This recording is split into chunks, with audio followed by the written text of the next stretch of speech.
찬양합니다. 할렐루야. 나를 사랑하는 자를 내가 사랑하고 나를 간절히 찾는 자를 만나주마 약속하신 하나님, 오늘도 사모하는 마음으로 이 아름다운 성산에 올라와 하나님 앞에 머리 숙인 아들 딸들을 사랑하고 기억하소서. 말씀을 듣기 전에 먼저 눈이 열려 보게 하시고 귀가 열려 듣게 하시고 마음이 활짝 열려 깨닫고 은혜 받는 복된 시간 되게 만들어 주시옵소서. 이 민족과 한국교회를 살리려고 이 아름다운 기도원을 세우셨습니다. 우리 강남 금식기도원을 통해서 민족을 살리고 나라를 살리고 교회를 살리고 가정을 살리는 기적의 역사들이 일어나게 만들어 주시옵소서. 오늘 이 시간도 말씀 듣다가 하나님 앞에 기도하다가 찬송하다가 응답받고 권능받고 성령받고 해결받고 축복을 받는 아름다운 시간 될 수 있도록 성령께서 친히 역사하여 주시옵소서. 예수 그리스도의 이름으로 기도합니다. 아멘. 할렐루야. 두 손 들고 할렐루야. 앞에 옆에 뒤에 인사하세요. 잘 오셨습니다. 은혜 받고 충성합시다. 아멘. 사람이 성공하려면 세 가지를 잘해야 돼요. 세 가지. 그것을 인성이라고 그러죠. 사람을 만나면 인사를 잘하고 하나님 앞에는 언제나 입만 열면 감사하고 많은 사람 앞에는 봉사, 이걸 삼사라고 그럽니다.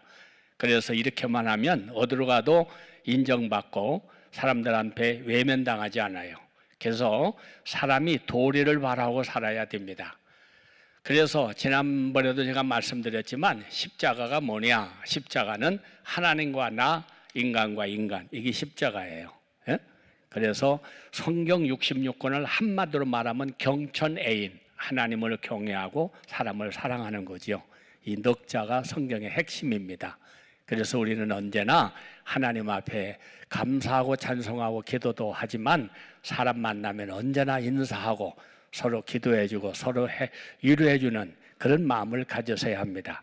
예수님께서 이 땅에 오셔서 하신 일이 세 가지예요. 마태복음 4장 23절에 보게 되면은 예수님께서는 가르치시며, 이걸 교육이라고 그러죠. 두 번째는 복음을 전파하시며, 이걸 전도라고 그럽니다. 그리고 세 번째는 모든 약한 것을 고치시니라, 이것을 봉사라고 그래요.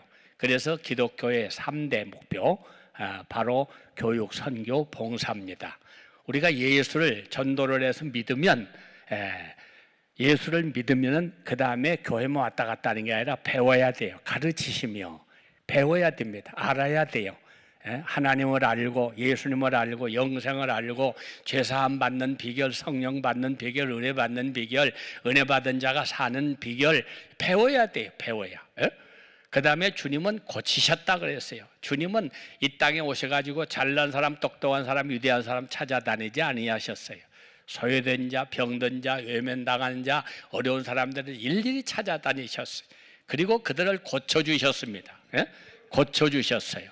그래서 오늘 우리는 주님의 3대 사역, 교회를 다니면서 예수를 믿으면서 세 가지 할 일이 뭐냐? 3대 사역. 우리나라가 130년 전 가장 가난하고 어려운 이 나라에 복음이 들어왔죠. 그래서 선교사들이 들어와서 제일 먼저 뭘 세웠느냐 하면은 학교를 세웠어요. 배지학당, 이화학당, 연세학당 학교를 세웠습니다. 우리나라는 옛날에 너무나 무식하고 가난해서 난 놓고 기억자도 모르는 그런 나라였어요. 이런 나라에 와서 학교를 세워서 공부를 가르치기 시작해서 지금 세계에서 대학 나온 사람 제일 많은 나라가 한국이 되었어요. 이렇게 교육열이 불타고 열심으로 가르치는 일을 선교사들이 와서 했어요. 두 번째는 병원을 세웠습니다. 제중원, 세보란스 병원, 세보란스라고 하는 사람을 통해서 세보란스 병원을 세웠는데, 세보란스 병원, 이 병원 세워가지고서 많은 사람 치료하기 시작했어요. 세계에서도 의사 제일 많고 의사들 가운데도 유명하게 병자를 고치는 나라가 대한민국입니다, 여러분. 코로나 대처하는 거 보세요. 딴 나라보다도 우리나라가 얼마나 적극적으로 대처를 잘하고, 이렇게 의술이 발달된 나라. 이것도 선교사들 때문에 그렇게 된 거예요. 그 다음에 교회를 세웠죠. 교회. 세계의 10대 교회 중에 7, 8개가 한국에 있을 정도로 한국이 세계에서 제일 유명한 그런 나라가 되었어요. 제가 엊그제 CEF 어린이 전도 협회, 이 오버홀조 목사님이라고 하는 분을 통해서 마태복음 18장 14절에 한 생명이라도 이뤄지는 건 아버지의 뜻이 아니다. 이 말씀 한마디에 이 성경 구절 하나의 은혜 받아가지고 지금 207개국에 그렇게 협회를 설치해놓고 가장 전도를 많이 하는 그런 기구예요. 제가 여기에 한 47년 가까이 이렇게 일을 하고 있는데 저도 거기 우리 한국에서 드디어 세계 총재가 나왔어요. 총재. 그래 가서 제가 예배를 인도했는데 미국서 지금까지 38년 동안 하다가 이제 한국한테 물려주었어요. 근데 다른 나라는 복음이 들어갔어도 우리보다 50년, 100년 미리 들어갔어도 선교사 보내는 나라가 없어요. 우리나라는 참 감사하게 우리가 복음을 받아들인 지 130년밖에 되지 않았지만 세계에 27,000여 선교사들이 나가서 일하고 있잖아요. 예수님 말씀하시기를 받는 자보다 주는 자가 복이 있느니라. 할렐루야. 아멘. 사람이 건강하려면 잘 먹기도 해야 되지만 배설을 잘 해야 되는 거예요. 그래 먹기만 하고 배설을 못하면 그 사람 죽는 거죠. 우리가 돈을 벌더라도 공부를 하더라도 은혜를 받더라도 축복을 받더라도 나만 그건 죽는 신앙이에요. 나 때문에 많은 사람을 살리고 많은 사람을 전도하고 많은 사람을 복을 받게 하고 할렐루야. 이것이 예수님의 정신이고 우리가 배워야 할 바예요. 나만 예수 믿고 나만 잘 되게 나만 복 받게 그건 망하는 짓이죠. 하나님은 나를 통해서 내 남편, 아내, 부모, 자식, 친구, 친척 많은 사람들이 다 구원받기를 원하신다고 말이에요. 할렐루야. 아멘. 오늘도 무더운 날씨지만 사모하는 마음으로 이 아름다운 성전까지 찾아오신 여러분에게 하나님은 크신 은혜 주실 줄로 믿습니다. 아멘. 그런 기대를 가지고 오셔야 돼. 기대로. 나는 가면은 은혜 받는다. 나는 분명하게 응답 받는다. 나는 축복 받는다. 할렐루야. 이 두 손이 부딪혀야 소리가 나는 것처럼 하나님이 아무리 은혜를 주시려고 하더라도 내가 받을 마음이 없으면 은혜가 임하지를 않아. 사모하는 마음을 가진 자를 하나님께서 만족하게 해주리라. 할렐루야. 그런 마음을 가져야 돼요.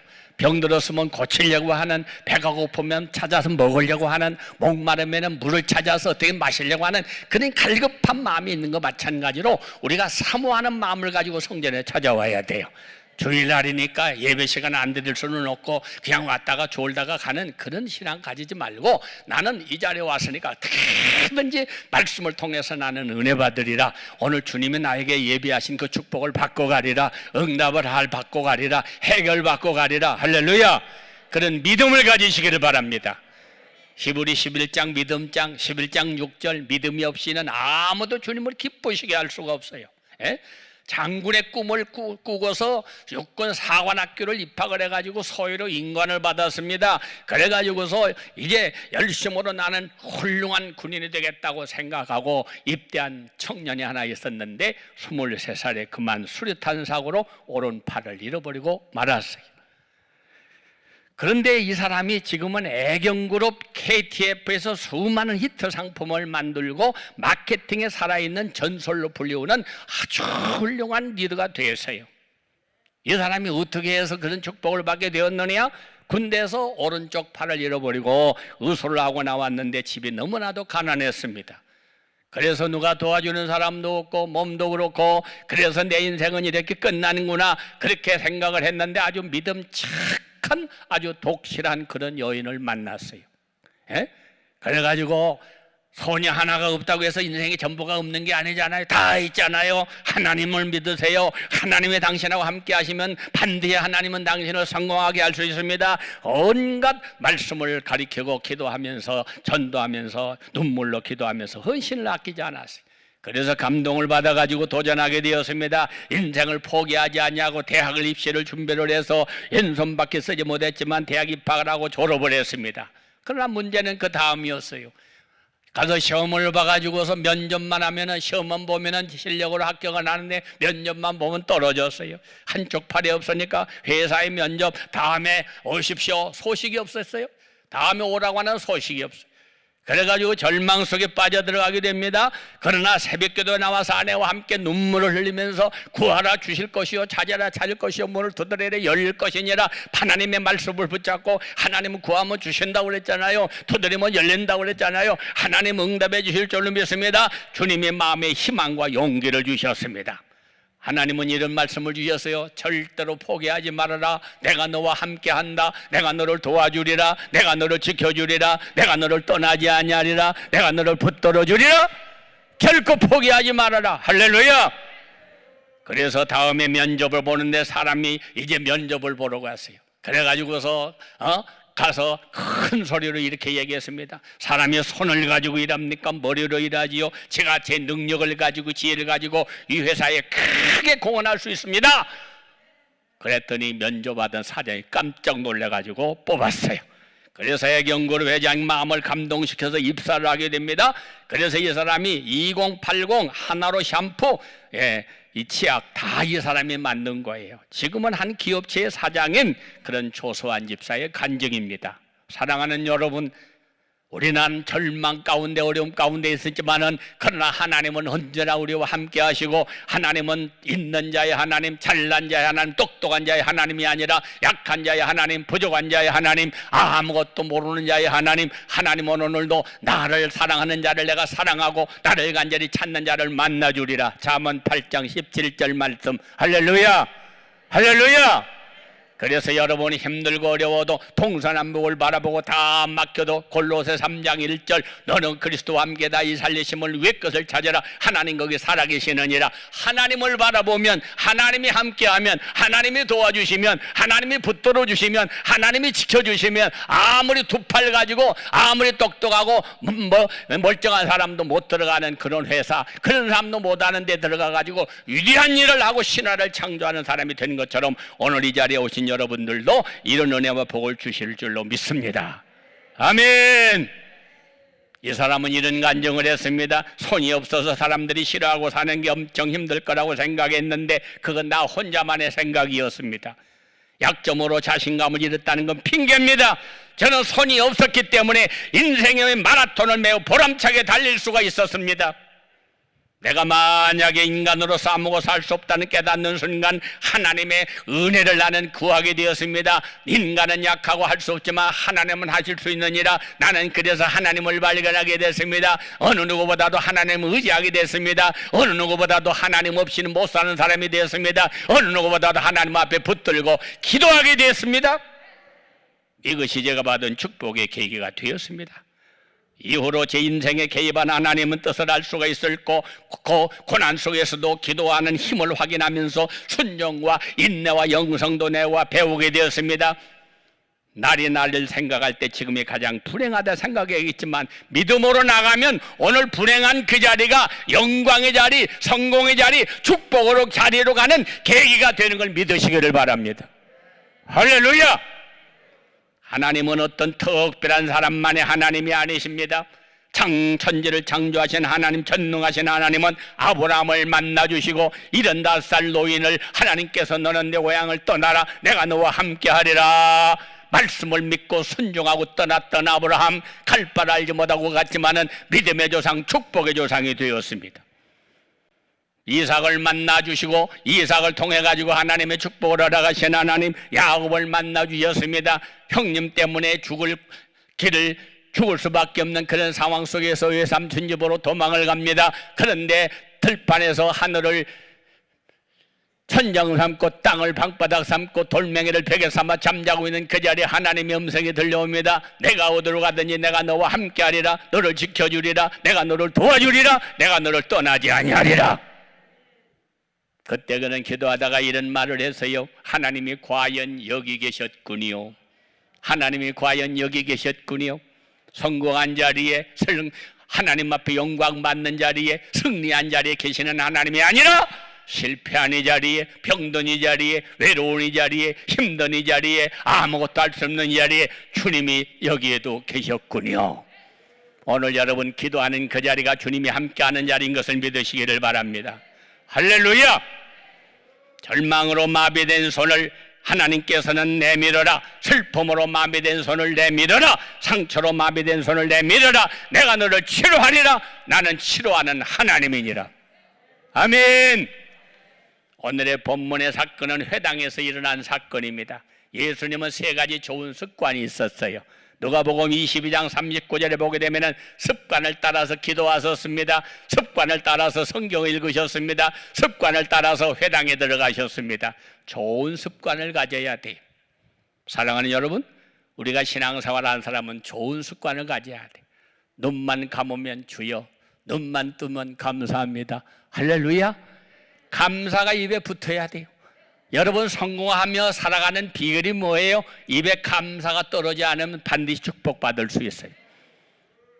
저는 평생 아침에 새벽에 4시 일어나가지고 일어나면서부터 하나님 감사합니다. 100번. 100가지만 되겠어요? 내가 받은 복을 한번 세어보아라. 안 되는 것만 바라보지 말고 하나님 앞에 받은 복을 한번 생각해봐라.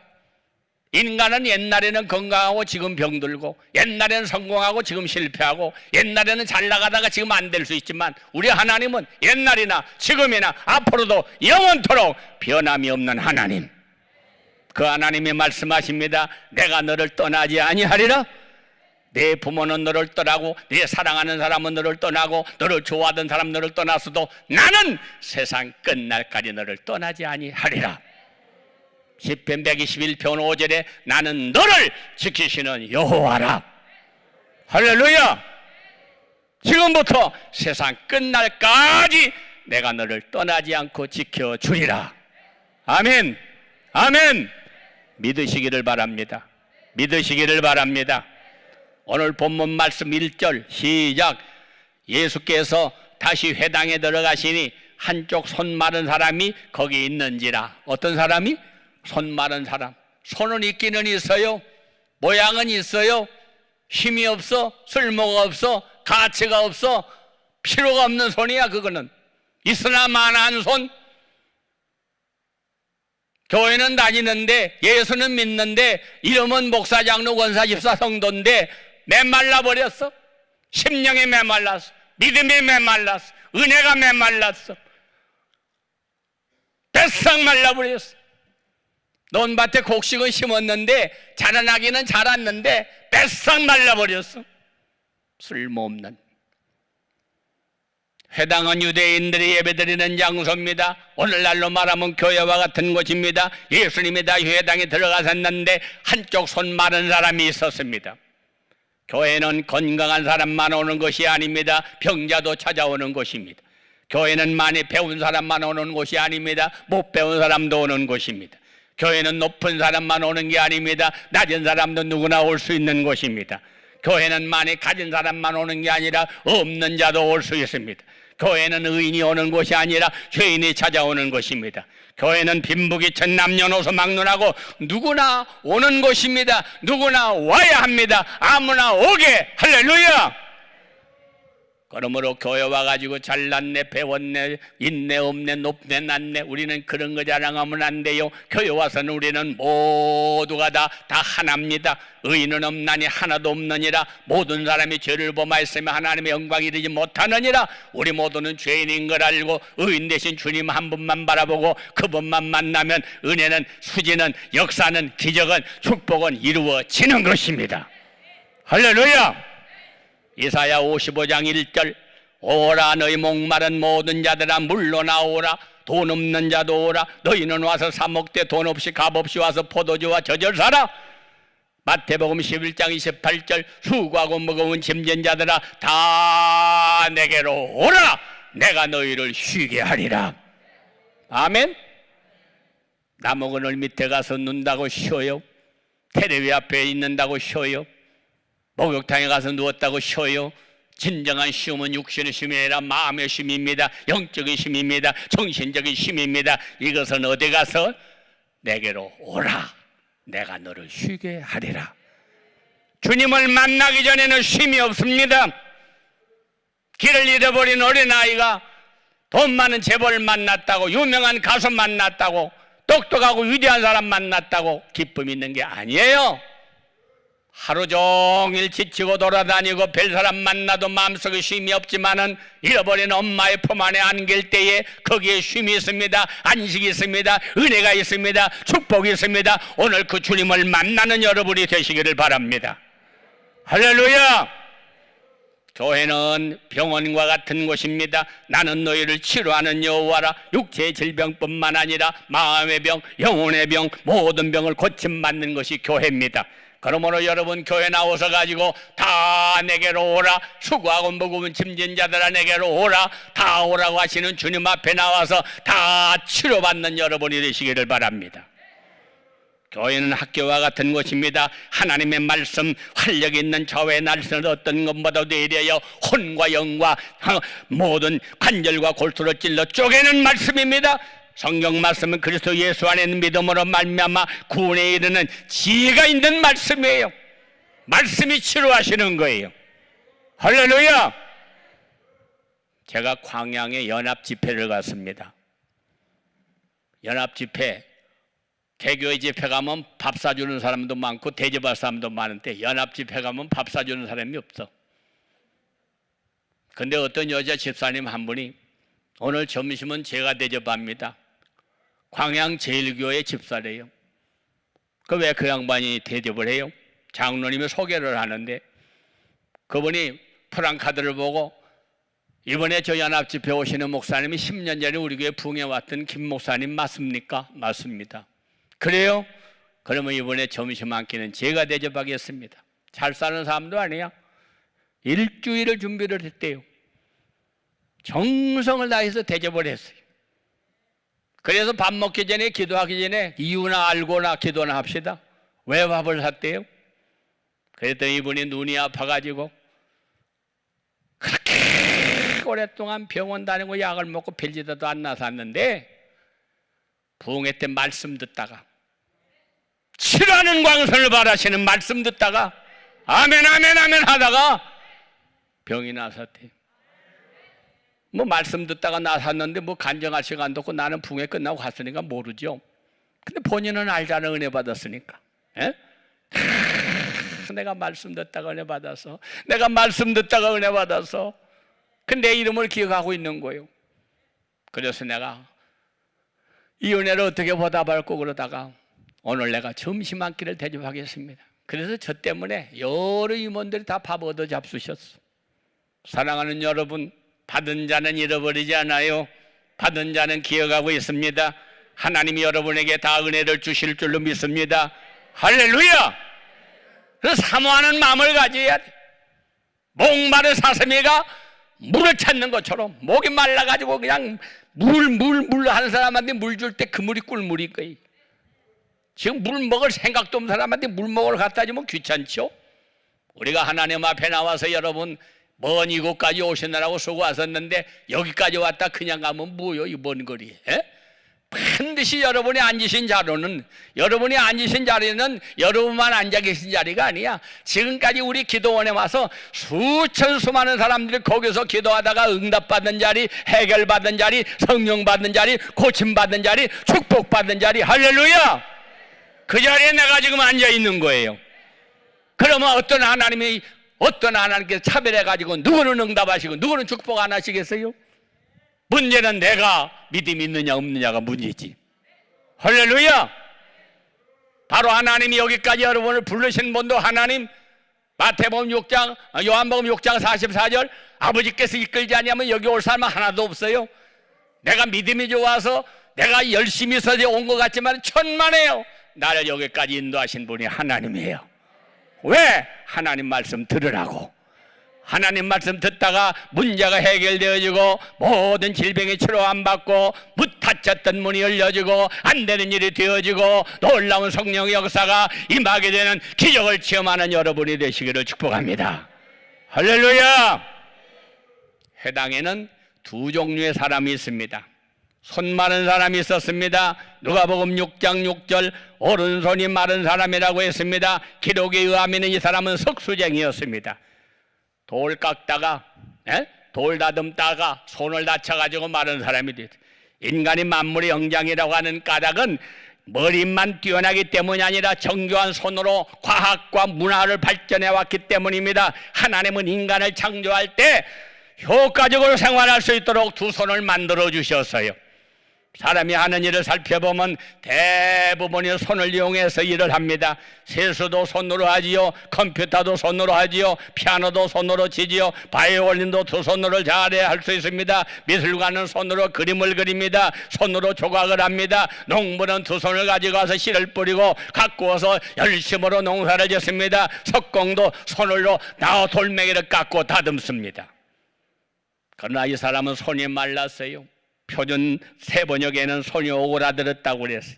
건강하던 손이 갑자기 병이 들어버렸습니다. 마비가 오고 손이 말라 오그라들어 뼈만 앙상하니 흉측하게 변해버렸습니다. 질병의 고통이 찾아오고 물질의 고통이 찾아오고 사업의 고통이 찾아오고 자녀의 고통이 찾아오고 모든 인간과의 고통이 찾아오는 것입니다. 열심히 일을 해야 가정이 돌아가고 자녀들이 돌아가고 가정이 모든 게 돌아갈 터인데 다 말라버려 가지고 아무것도 하지 못하고 있으니까 경제적인, 육신적인, 가정적인 자녀 모두가 다 고통을 당하는 그런 어려움을 만나게 되었습니다. 한 손이 마른 것으로 인해 심령이 마르고 감정도 마르고 삶의 의욕도 말랐습니다. 한마디로 그 인생 전체가 말라버리게 된 겁니다. 세상에는 겉은 아무런 문제가 없는 것 같지만 한 손 마른 사람과 같은 인생 문제를 안고 매몰한 삶을 살아가는 사람들이 너무나 많이 있어요.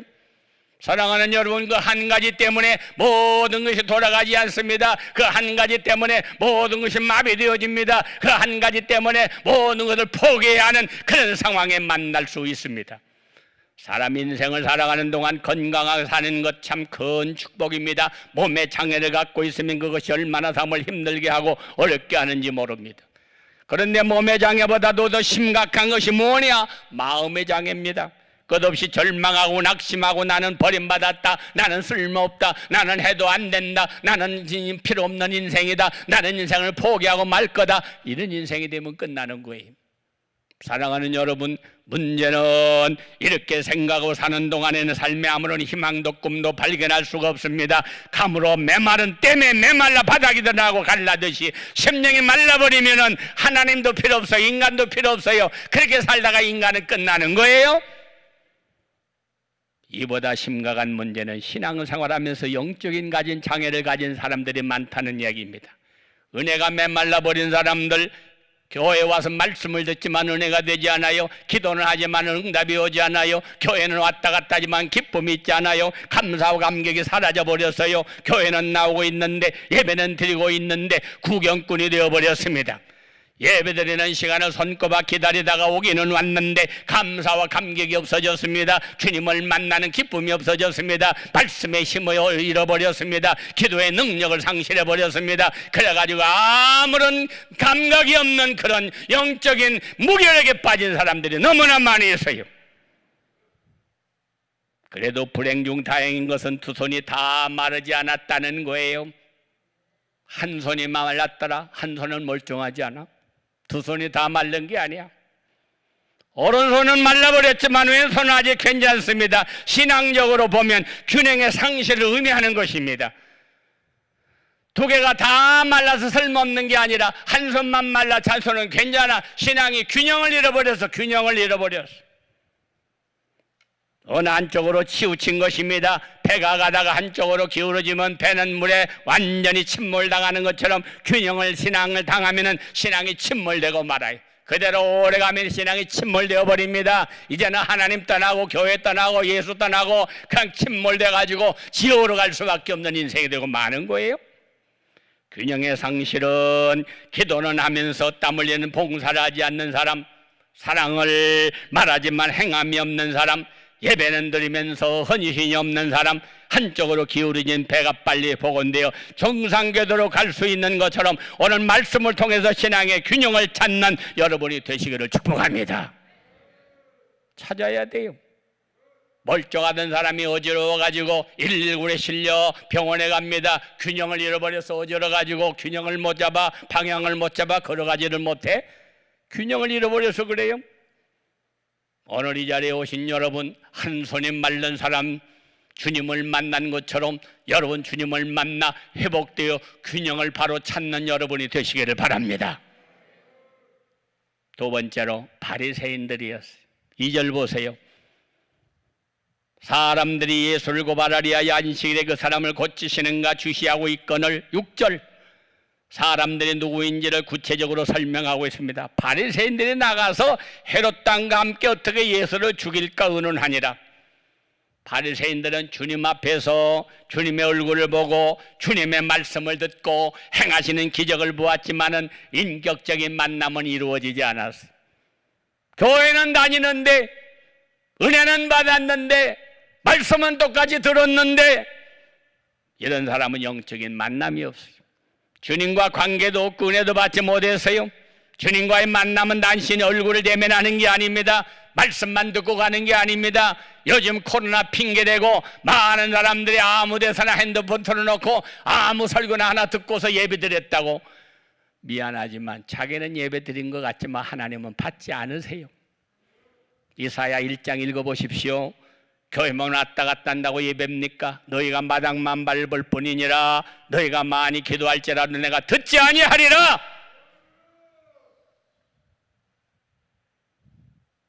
밥 한 그릇을 먹어도 깨끗하게 정성스럽게 해주는 밥이 먹고 싶지 더럽게 아무렇게나 주는 밥 먹습니까?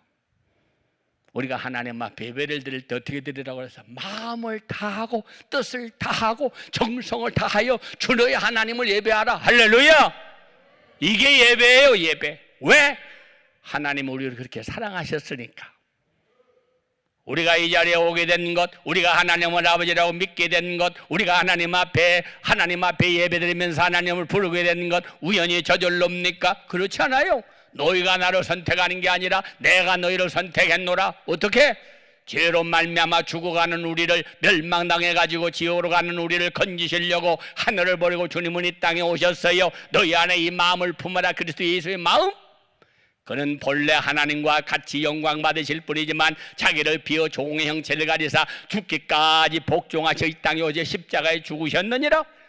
하나님이 인간이 되시고 의인이 죄인이 되시고 높은 분이 낮아지신 분이 되시고 영광 받으실 분이 멸시천대 받는 분이 되셔서 이 땅에 와서 내가 니은 죄값을 내가 치루어서 피 흘림이 없은 적 사함이 없느니라. 내 죄를 내가 시키기 위하여 내가 십자가에 피를 흘려서 손발에 못이 박히고 머리에 가시가 찔리고 옆구리에 창에 찔리고 물과 피를 다 쏟아 6시간씩 매달리면서 아버지 왜 나를 버리시나이까 물과 피를 다 쏟아가면서 나는 너를 위해서 죽었어.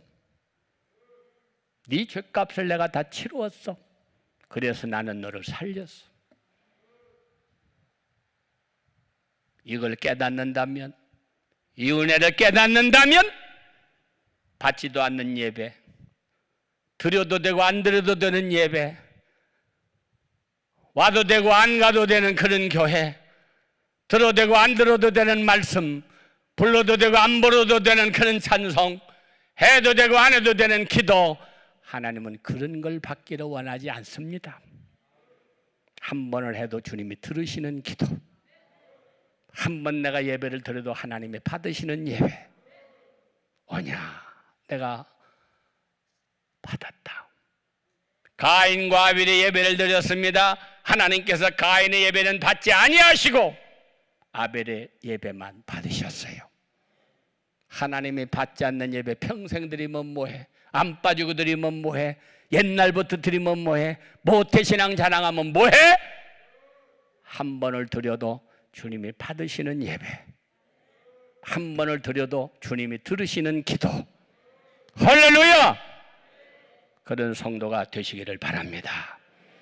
인격적인 만남이란 예수님의 사랑과 구원, 은혜를 이어가고 받아들이고 따르고 본받는 것을 말합니다. 그러나 바리새인들은 예수님을 보면서도 시비를 걸고 고발하고 예수님을 죽이고자 했습니다. 예수님을 어떻게 하면 살릴 거에 대한 관심은 없어요. 바리새인들은 어떻게 죽일 거에 대한 관심만 가지고 있습니다. 바리새인들의 관심은 죽음이요, 예수님의 관심은 살리는 겁니다. 기업 컨설팅을 전문으로 하는 회사에 직장인을 4가지 타입으로 구별을 했는데, 첫째는 선수형, 구경꾼형, 맹소자형, 유령형, 이렇게 네 가지가 있어요. 선소형 타입은 사고방식이 긍정적이고 에너지가 많기 때문에 주변이 밝고 따뜻하게 만들고 열심히 일하는 분위기를 만들어냅니다. 추진하는 일을 대체로 성공적으로 규결되게 서로 실패하더라도 좌절하지 않고 실패를 경험 삼아 더 큰 성공에 도전하도록 말합니다. 교회로 말하면 사명감과 비전으로 사는 사람을 가리키는 거예요. 믿은 사람은 하나님이 찾고 계시는 거예요. 두 번째는 구경꾼 타입. 사고방식은 긍정적이지만 실천력이 부족해요. 성과를 내지 못하는 유형. 조직에 해를 끼치지는 않았다는 점은 위안거리가 되지만은 조직 발전에 크게 기여하지는 못해. 그 사람이 있어가지고 도움될 것도 없지만은 별로 도움되지도 않아. 해가 될 것도 없지만은 도움되는 것도 별로 없어. 보통 때는 직장에서 쫓겨날 염려가 없지만은 구조조정에 바람이 분다면 자리 보존을 기약하기 어려운 타입. 교회로 말하면 그저 조용히 예배만 드리고 그냥 가는 사람, 관심이 없어요. 헌금도 안 해, 봉사도 안 해, 기도도 안 해. 그냥 왔다 가기만 하면 되는 거예요. 세 번째입니다. 냉소자 타입. 항상 구석에 앉아 상사에 대한 불평 만들어 놓고 조직의 방침을 비판하는 데 열마를 올립니다. 마침내는 의욕까지 빼앗는 스타일. 그래서 자기 몫을 다하지 않는 해로움이 있고 일하려는 사람까지도 가로막는 그런 일들을 하고 앉아있어요. 에너지가 많음에도 불구하고 매사 사고방식이 부정적이라서 부정적인 일에만 허비하는 스타일, 남 흉보는 일, 별로 도움이 되지 않는 일은 열심을 하고 돌아다니지만 정말로 남의 원하는 일, 도움이 되는 일은 관심 없어요. 열심히 일하는 사람에게 뒷소리를 해서 사람조차도 의욕을 상실하게 만드는 그런 형. 네 번째입니다. 유령형. 매사에 부정적인 사고방식을 가진 데다 에너지마저 없습니다. 아무 의욕도 없고 희망도 없고 월급이나 받으며 살아가는 사람, 그냥 왔다 갔다 하는 사람. 나는 지금 어떤 사람입니까? 바리새인들은 냉소적인 타협으로 상대방의 흠집이나 찾아내고 비판한 일에 혈안이 되어 있었던 사람입니다. 예수님께서 마태복음 23장 27절에 있는 말씀을 통해서 바리새인들 향해 이렇게 말합니다. 화 있을진저 외식하는 바리새인과 서기관들이여, 회칠한 무덤 같으니 겉으로는 아름답게 보이지만 그 안에는 죽은 사람의 뼈와 모든 더러운 것이 가득하도다. 바리새인들은 겉으로는 거룩을 말하지만 거룩하면 능력을 상실한 사람들이, 겉으로 보면 옷을 입고 거룩한 척 돌아다니지만 회칠한 무덤, 아무리 무덤은 아름답게 꾸며놔도 그 속에는 사람이 썩어 죽어가는 송장이 있는 게 무덤이에요. 모세가 서 있던 땅은 모래로 수복에 쌓인 평범한 광야 한복판이었습니다. 매일같이 추리받은 곳이었습니다. 근데 하나님께서는 어느 날 모세야, 내가 서 있는 땅은 거룩한 땅이니라 말씀했어요. 왜 하나님은 모세가 서 있는 땅을 거룩한 땅이라고 말씀했습니까? 모세가 있던 땅, 모세가 하나님 앞에 서 있기 때문에, 모세 혼자만 서 있는 게 아니라 하나님이 함께하는 그곳이기 때문에 거룩한 땅이라고 말씀한 거예요. 할렐루야! 우리만 와서 앉아있다면 이곳은 성전이 될 수가 없어요. 하나님이 우리와 함께하고 계시기 때문에 성전이 되는 것입니다. 인간이 만들어 인간이 읽고 있는 책이 아니고 하나님의 말씀이기 때문에 성경입니다. 우리가 비록 죄가 많고 부족한 인생들이지만 하나님이 함께 하시기 때문에 하나님의 백성 성도가 되는 것입니다. 할렐루야! 하나님이 함께 할 때 약한 자도 부족한 자도 모자란 자도 위대한 쓰임받는 그런 사람이 되는 것입니다. 우리가 더욱 거룩해져야 할 곳은 바로 우리의 마음입니다. 잠언 4장 23절, 무릇 지킬 만한 것 중에 더욱 내 마음을 지켜라. 왜? 생명의 근원이 이에서 나옴이니라. 마음에서 나오는 것들은 악한 생각과 살인과 간음과 음란과 도둑질과 거짓증과 비방이기 때문입니다. 우리의 마음은 하나님을 모시는 성전입니다. 하나님이 계신다면 우리의 마음을 새롭게 함으로 변화를 받아 생명을 죽이는 일이 아니라 생명을 살리는, 생명을 더 유익하게 하는 그런 사람, 그런 모습으로 살아가야 될 줄로 믿습니다. 아무리 내 집 내 방이라도 동네에서 손님이 와서 앉아 있다면 그 방에 들어가서 내 방이라고 함부로 옷 벗고 함부로 눕지 않지요. 주님이 속에 함께 계신다면, 주님이 나와 함께 하신다면 어떻게 내가 하고 싶다가 아무 말이나 하고 아무 짓이나 하고 아무렇게나 살아가요? 주님이 없으니까 그래. 주님이 있는 사람은 언제나 주님이 싫어하는 말 안 해, 싫어하는 짓 안 해, 싫어하는 행동 안 해요. 나의 품은 뜻 주의 뜻같이 되게 하여 주시옵소서. 주님을 닮아가게 하여 주시옵소서. 마지막입니다. 세 번째는 내 손을 내밀라고 말씀하시는 주님이 계십니다. 예수님은 지금 손 마른 사람을 보시더니, 예수님은 다른 사람은 잘난 사람, 똑똑한 사람을 볼란지 몰라도 예수님은 회당에 들어가서 누구를 보셨느냐? 손 마른 사람을 보셨어요. 주님은 오늘 지금 뭘 보고 계시느냐? 여러분의 아픈 부분을 보고 계시는 것입니다. 아멘. 그러더니 주님이 두 가지 말씀하시죠. 한가운데 서라. 두 번째는 내 손을 내밀라. 두 가지 명령 중에 일어서라고 하는 말씀은 순종할 수가 있지만은 내 손을 내밀라, 순종할 수 있어요? 말라서 지금 움직이지도 않는 손을 어떻게 내밀어요? 일어날 수 있는 발은 가지고 있지만 말라 비틀어진 손을 내밀 수가 없었습니다. 그러나 이 사람은 이 말씀을 순종하기 위하여 최선을 다했습니다. 여러분들도 주님의 은혜를 받으시기를 원하신다면 주님의 말씀에 최선을 다해서 순종하시기를 바랍니다. 아멘. 성경에 축복받은 모든 사람들이 순종할 수밖에 없는 그런 상황이 아닌데도 순종하다 복받은 사람이 너무너무 많아. 누가복음 5장에 나오는 베드로가 어떻게 그렇게 주님의 제자가 되고 위대한 고기를 잡는 사람이 되었나요? 이 베드로는 평생 고기 제일 잘 잡는 사람이에요. 근데 그날 밤 고기 한 마리도 못 잡았어요. 근데 예수님이 오시더니 고기를 얼마나 잡았느냐? 밤새도록 수고했습니다만 한 마리도 못 잡았습니다. 저 깊은 데 그물을 던져 고기를 잡으라. 이게 순종할 수 있어요? 지금 그 시간에는 고기 잡는 시간 아니에요. 던져봐지 이 양반이 거기 안 던져봤겠어요? 경력도 있고 실력도 있고 능력도 있고 다 해본 사람입니다. 예수님은 인간적으로 말하면 목수의 아들입니다. 고기 한 마리도 안 잡아본 분입니다. 말씀은 고맙지만 거기 지금 던져서 안 잡힙니다.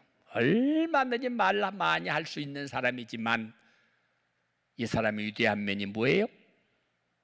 제가 밤새도록 수고했으나 못 잡았지만 말씀에 의지하여 그물을 던지겠습니다.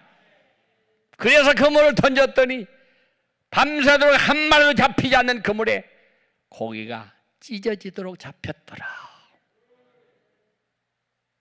창세기 12장 75살 먹은 아브라함 할아버지에게 고향을 떠나 내가 내게 지시하는 땅으로 가라. 어디로요? 그냥 가라면 가. 갈 바를 알지 못하고 말씀 따라갔더라. 가서 죽었어요? 축복의 조상이 되었잖아. 여러분, 순종할 수 없는 상황 속에서 순종한 사람들이 다 복을 받았어요.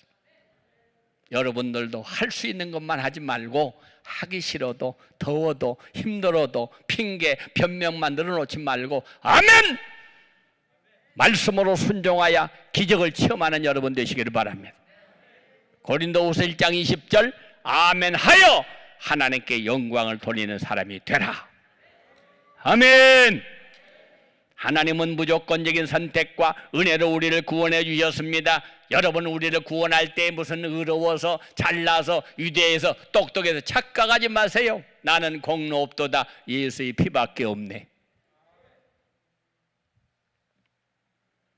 축복은 말씀의 권세를 믿고 순종할 때 일어나는 것입니다. 주님의 인격적인 인도와 도우심도 우리의 주님의 말씀을 절적으로 믿고 순종할 때 이루어지는 것입니다. 순종이 없으면 은혜를 받을 수 없습니다. 병 고침도 없습니다. 축복도 없습니다. 삶의 기쁨도 평안도 변화도 기대할 수 없습니다. 주님께 은혜를 받고 축복받기를 기대한다면 하나님의 말씀의 권세를 인정하고 겸손하게 순종하는 여러분이 되시기를 바랍니다. 주님의 손은 치료하는 손입니다. 손을 내밀라 그 말은 내가 고쳐주겠다 그 말이, 손을 내밀라 그 말은 내밀 수 있다고 하는 능력을 주신다는 이야기입니다. 우리를 회복하시는 손, 병든 자를 고치시고 죽은 자를 살리시는 손, 이사야 41장 10절 두려움 말라 내가 너와 함께함이니라 놀라지 말라 나는 네 하나님이 됨이니라 내가 너를 굳세게 하리라 내 오른손 너를 붙들어 주리라. 예수님의 공생의 사역의 3분의 1이 병을 고치시는 일이었어요. 마태복음 4장 23절 24절 예수님께서 온 갈릴리에 두루다니시사 그들의 회당에서 가르치시며 천국 복음을 전파하시며 백성 중에 모든 병과 약한 것들을 고치시니 그의 소문이 온 수리아에 퍼진지라. 사람들이 모든 앓는 자, 각종 병에 걸려서 고통당하는 자, 귀신 들린 자, 간절하는 자, 중풍병자를 데려오니 주님께서 그들을 다 고치시더라. 할렐루야. 예수님은 왜 이렇게 많은 사람 앞에서 그 손을 내밀라고 했습니까? 예수님이 그가 분명한 믿음을 갖기를 원하셨습니다. 손을 내밀라 말은 손을 내밀라고 하는 말은 믿음을 가지라 그 말이에요. 영국 속담에 말은 물가로 데리고 가지만 물은 지가 먹어야 한다. 어린아이도 내가 손을 붙들어 주지만 다리다가 힘은 지가 주어야 설 수 있는 거예요. 하나님이 하실 수 있는 게 있고 내가 할 수 있는 게 있어요. 가만히 앉아있는 자에게 하나님은 은혜를 주시는 게 아닙니다. 보라 내가 문 밖에서 문을 두드려 놓으니 누구든지 문을 열면 내가 너에게로 들어가리라. 예수님은 그가 분명한 믿음 갖기를 원하셨습니다. 예수님은 그가 순종하기를 원하셨습니다. 예수님은 그의 마른 병든 손보다도 심령의 믿음을 갖도록 도와주기 위해서 내 손을 내밀라고 말씀하신 거예요. 한 손 마른 자는 회당에 많은 사람들 속에서 예수님의 절대적으로 신뢰를 믿고 믿음으로 말씀을 의지하고 손을 내밀었습니다. 예수님의 말씀을 들은 즉시 손을 하나님께 예수님께로 뻗쳤습니다. 믿음의 손, 순종의 손 내밀어라 내밀어라. 놀랍게도 내밀 때 하나님은 그를 회복시켜 주셨습니다. 그의 마른 손에는 생기가 들고 힘이 생겼습니다. 예수님의 말씀은 그의 마른 손과 마른 심령의 생기를 불어넣으시고 망가진 인생을 온전히 회복시켜 주셨습니다. 우리가 인생의 모든 문제를 해결받기 위해서는 믿음의 손, 순종의 손, 말씀의 손을 내밀으시기를 바랍니다. 할렐루야. 치료 안 받을 수 있는 기회는 바로 지금입니다. 고린도후서 6장 2절에 내가 은혜 베풀 때 너에게 듣고 구원의 날을 너를 도왔다 여서니 보라 지금이 은혜 받을 만한 때요 보라 지금이 구원의 날이로다. 다음 미루지 말고 제일 중요한 때가 지금입니다. 아멘. 러시아의 작가 톨스토이는 이렇게 말합니다. 인생을 살아가는 동안에 가장 중요한 때가 언제냐? 지금. 가장 중요한 사람이 누구냐? 지금 만나는 사람. 가장 중요한 일이 무슨 일이냐? 지금 하고 있는 일. 지금은 지나가면 다시 오지 않아요. 은혜도 지금 받아야, 회개도 지금 해야, 기도도 지금 해야, 축복도 지금 해야. 할렐루야. 다음 미루는 사람에게 은혜와 축복은 없습니다. 네, 밀어라. 예수님의 말씀이 나에게 임할 때 믿음과 순종으로 메마른 인생의 문제를 내밀어야 합니다. 우리가 믿음의 손을 내밀 때 능력으로 나의 인생의 문제를 해결해 주실 줄로 믿습니다. 시편 116편 12절에 내게 주신 모든 은혜를 내가 무엇으로 보답할까? 예수님께서 내 손을 내밀라고 하신 것은 단지 자신의 인생의 문제만 해결받으려고 하신 말씀 아닙니다. 예수를 명하여 병든 손을 내밀고 세상에 대해서는 회복된 손을 내밀라 그 말이에요. 내가 예수님 때문에 이렇게 고침받았어. 병든 손을 주님 앞에 내밀어 고침받았으면 세상에 나가서 회복된 손을 내밀어야 돼요. 그 손 가지고 봉사하고, 그 손 가지고 섬기고, 그 손 가지고 영광 돌리고, 그 손 가지고 남을 살리는, 그래서 이제는 회복되는 손을 내미는 저와 여러분이 될 수 있기를 바랍니다. 은혜를 받았는데, 축복을 받았는데 가만히 앉아서 안 받은 사람처럼 살지 말고 내밀어야 합니다. 내밀어야 합니다. 인간은 범죄하는 데 손을 사용합니다. 아담과 하와는 손으로 선악과 따먹는 데 손을 사용했어요. 가인은 손으로 동생 아벨을 죽이는 데 사용했어요. 그 손으로 살인자의 손, 저주의 손이 되었어요. 그러나 주님의 손은 제자들의 더러운 발을 씻겨주시는 손이었습니다.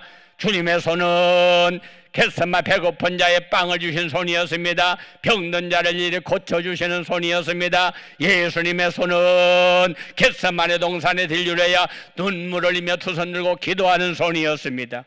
주님의 손은 십자가의 못을 박아 물과 피를 쏟아가며 인류의 죄악을 구원하시고 살리신 손이었습니다. 주님은 그 사랑의 손을 우리에게 펼쳐서 역사하기를 원하십니다. 그럼 오늘 이 시대에 우리의 손은 어떻게 내밀어야 될까요? 첫째로 기도하는 손을 내밀어야 됩니다. 디모데전서 2장 8절에는 각처에서 남자들의 분노와 다툼이 없이 거룩한 손을 들어 기도하기를 원하노라. 할렐루야. 기도하는 손을 내밀어야 돼. 손이 마른 것은 기도가 멈춘 것입니다. 두 손을 든다는 것은 회개한다는 뜻입니다. 하나님께 항복한다는 뜻입니다. 은혜를 사모한다는 뜻입니다. 기도하는 손은 가장 아름다운 손인 것입니다. 듀로와 퓨란치라고 하는 둘도 없는 친구가 있었는데 둘 다 화가 지망생이었어요. 하지만 너무나 가난해서 미술 공부를 할 수가 없었습니다. 그래서 두 사람이 의논했어요. 야, 우리 도시로 나가서 힘을 모아 공부를 하자.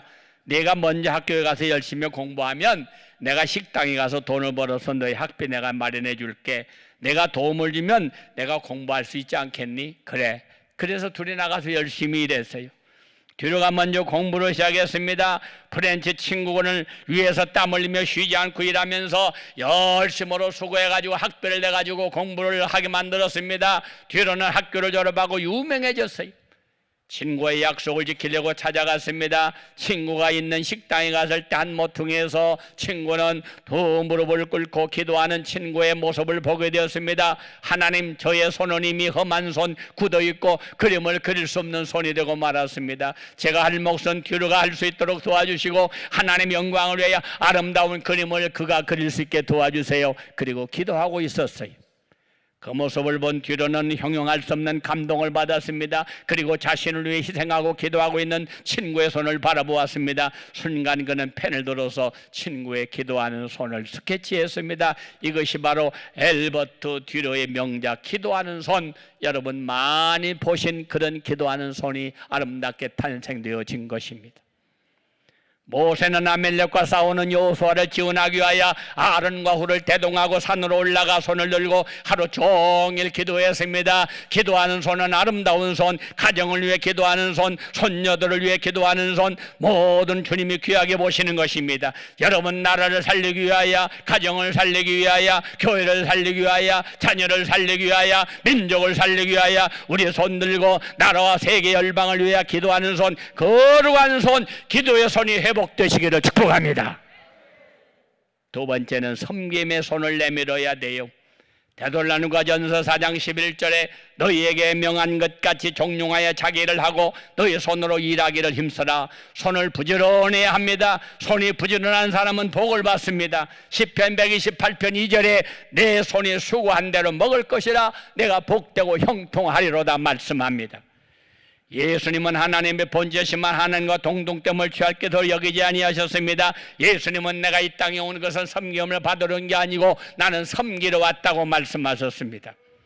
세 번째는 전도의 손을 내밀어야 돼요. 손이 할 수 있는 최선이 있다면 형제들 주님 앞으로 인도하는 겁니다. 마가복음 2장 4절 중풍병자를 고치기 위하여 4명이 들것에 이 중풍병자를 메고 지붕을 뜯어내고 주님 앞에 인도해가지고 고쳐서 그를 살리는 모습을 볼 수 있습니다. 우리의 손은 전도하는 손이 되어야 합니다. 네 번째로 우리의 손은 친교하는 손이 되어야 됩니다.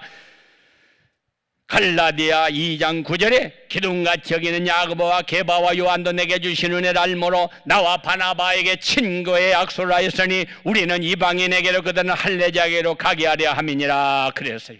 사랑하는 여러분, 친한 사람, 아는 사람, 좋아하는 사람만 아니라 우리는 친구의 손을 내밀고 멀어진 사람도 가깝게, 어려운 사람도 더 편안하게 서로 할 수 있는 그런 손을 내밀 수 있어야 됩니다. 마지막으로 화합의 손을 내밀어야 돼요. 에베소 2장 14절에 그는 눈 화평이신지라 둘로 하나를 만드사 원수된 것 중간에 막힌 담을 자기 육체로 허셨다고 했습니다. 남북의 복음도, 남북의 통일도 복음으로 하나 되어야 합니다. 갈라지가 쪼개진 모든 것들이 하나 되는 것도 여러분 기도로 하나 될 수 있습니다. 우리는 적화 통일을 원하지 않아요. 복음 통일, 예수 통일, 가정 통일, 가정도 하나가 되고 교회도 하나가 되고 나라도 하나 되고 민족도 하나 되어 이 민족을 통해 하나님의 영광 드러낼 수 있는 기적이 날 수 있도록 우리 모두가 손을 내밀라고 하는 주님 앞에 손을 내밀고 기도함으로 모든 일들이 회복되어지는, 응답받는, 기적을 체험하는 여러분이 되시기를 축복합니다. 다 같이 우리 두 손 들고 다 같이 통성을 한번 기도하겠습니다. 여러분 믿음의 손을 내밀으세요. 말라있지 않습니까? 순종의 손, 감사의 손, 기도의 손, 봉사의 손, 드리는 손 될 수 있도록 주여 받아주시옵소서. 다 같이 우리 주여 삼창 부르고 기도하겠습니다. 주여, 주여, 주여.